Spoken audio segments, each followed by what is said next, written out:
So the one that got away, like I mean, was there anybody that you really just didn't want to see come through that portal? Like, was there somebody like, please don't bring this person through the portal?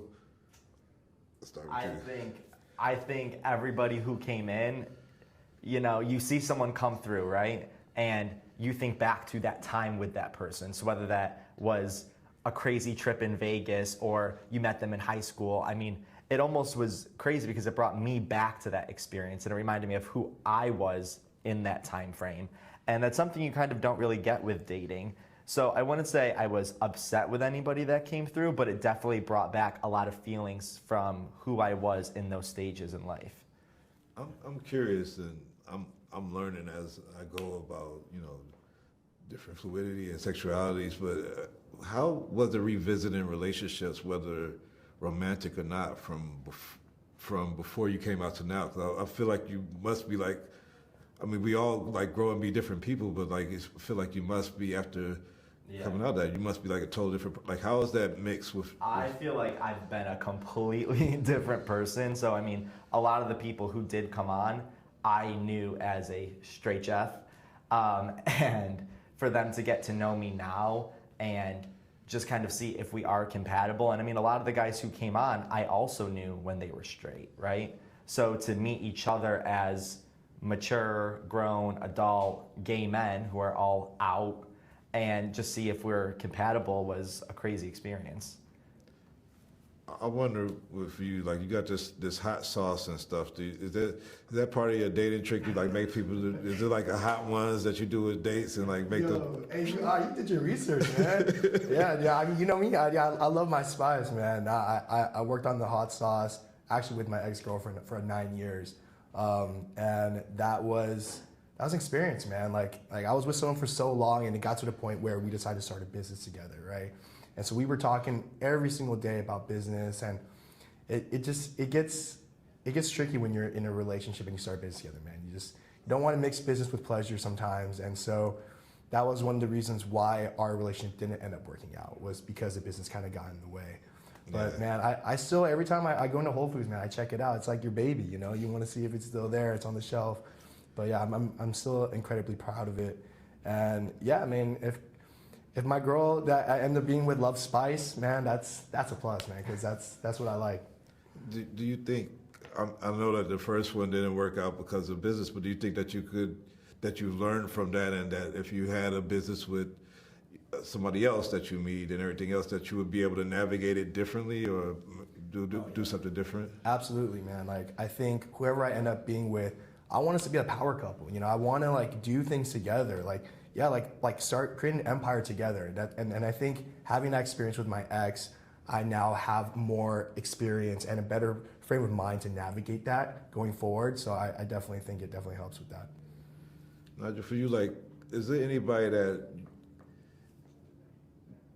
from the past that like maybe now you're on a TV show on Prime and everything else? They didn't give you the time of day when you wanted them to give you the time of day, and now it's like, is there any bitterness towards some people from the past that you liked back then, but now you're like, man, why didn't you like me when I liked you? Is there any of that goes on? Yeah, so it's no bitterness. I mean, I can tell you DMs have already started, right? People have already started reaching out saying, hey, what's up? Like, we should go grab some food, we should go take a trip, things like that. But it's never any bitterness, right? I mean, I think that I've grown tremendously since I probably met them. And I think that growth needed to take place in order for me to actually be a bigger piece of their life. You are dating with one of the people that comes through the portal as a friend of somebody you dated. Yeah. What's the interaction with the person you dated? I mean, have y'all had that conversation with? I mean, and is there any beef right there? Because now you're talking to the friend. Like, how's that all work, right? Yeah, I mean, she knew what she wanted, right? So, like, she was with him, but she knew what she wanted, and she came when she thought would be home. So we had an opportunity to have a date and really just put our differences aside. But I think that's the hardest part of my journey, being, how did I meet these people, right? And then having to put that aside, saying, hey, I met you this way. What is that reflection on my character? What is that reflection on our relationship? And then what is our foundation? So I think that was the biggest growth piece for myself, trying to figure out how do you navigate that. Jeff, did you watch these type of? I mean, there's so many shows like, you know, Love is Blind and 90 Day this and whatever else. Yeah. Were you watching these type of shows, these format shows before? And now after being a part of it, like how do they look now? Like knowing, you know, being in the elements of it and the production of it, do you watch them differently now? Well, I think the huge difference between all the other dating shows, I mean, there's so many dating shows out there, right? And I think all the dating shows that are currently out there are people you have no idea who they are, producers picking people out for you that they think is a best fit for you.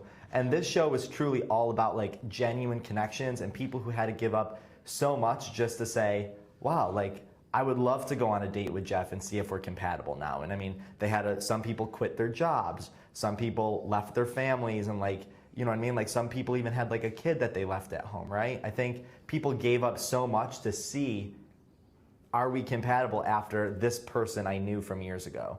And so we really are a dating show that's never been done before. And that's why I have, just like I'm so blessed to be able to be the first crew to be able to go through this experience, because I mean, let's face it, you watch The Bachelor or 90 Day Fiancé or whatever those dating shows are, and it, to me, comes off so calculated, you know, like each season is cut the same way. You know there's going to be this like 2-on-1 date, or some girl on the show is going to be all the drama, and we were not calculated. Like what you see is each one of our personalities, the good, the bad, the weird, like you get it all. When you found out that you were casted for this, that you made the show, was there any hesitation still? Like, I mean, I know that you already went out for it, but was it like excitement, but still like, was it anything to say, I don't know what's going to happen now, or was it any? Man, I'll tell you this, that like throughout the whole audition process, like it was months. There was just certain things that just kept on happening. I was like, man, this is a sign. Like the guy upstairs, he's got a sense of humor for me, dude. Like my life is just like, I can just see signs along the way, and it got to a point where I was like, man, I really feel like I'm gonna get this. Like, I never, you know, in the beginning, you're like, what are the odds, right? Like, there's no way. But after a certain while, I was like, no, I think this is meant for me. And it got to a point once I got the call from Bill, he's like, you're in, like this is, you know, like, what to expect, blah, blah, blah. It just felt like, finally, I was like, this is the next chapter, you know? So I was just so excited. I couldn't wait. I had a million questions, and just, yeah, I was so ready to go. I'm sure you was popular in all your circles already, but now being on a TV show, social media is going to blow up everything else. Was there anything that you had to go back and like just not necessarily revise, like you were saying, like all this, you know, BS on social media before, but did you like go back and just like kind of like manicure your social media presence and everything else now that you know that you're going to see a wider audience, or a wider audience going to be checking you out? Yeah, I mean, I think that whenever you think about personal branding, or you know how you want yourself displayed to the world, there's always time for refinement, right? Whether it means I'm going to get in the gym a little bit more and make sure that my body's tight, or I'm going to read a little bit more to make sure that my mind is, you know, I'm a little more spiritually and mentally aligned. I think it's been more of that as opposed to the social media aspect. You just want to make sure that you're representing yourself as best as possible whenever you do anything. Well, I can't wait till everybody else gets to check out The One That Got Away, and I hope you all meet the right people in your portals, or in any other part of your life. And I want to check out some of your hot sauce, so you got to get some to me. I got you, man. And man, good luck to you guys. Thanks for your time. I appreciate it. Thank you very much. Thank you.